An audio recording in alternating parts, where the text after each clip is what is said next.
In this video, I want to show you a page with Fiverr policies and trust and safety information and their all kinds of rules and terms of service so that you get familiarized with how everything works. For example, if you get started but you violate some of their policies, you might get warnings on your accounts, and if you get more than one warning, they're going to suspend your account.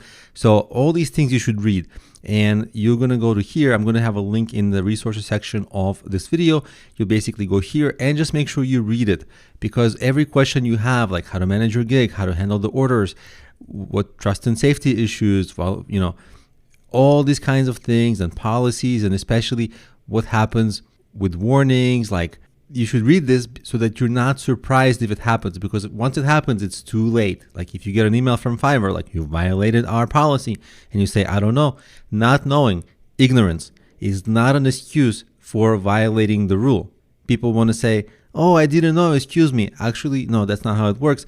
They will treat it more like it was your responsibility to know the rules ahead of time, and we're sorry that you didn't know how it works, but you violated the rules. And it's a bad place to be. It can hurt your seller levels. You can get demoted in your seller levels, all these things. And eventually you can get suspended entirely and have to restart your account, which is really bad.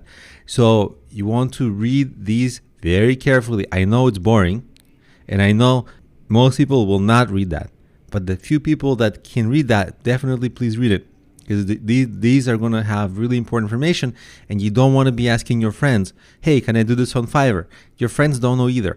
At least they don't know definitively.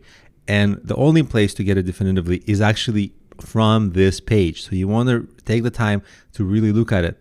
So that's the Fiverr policies page and why you should become familiar with it.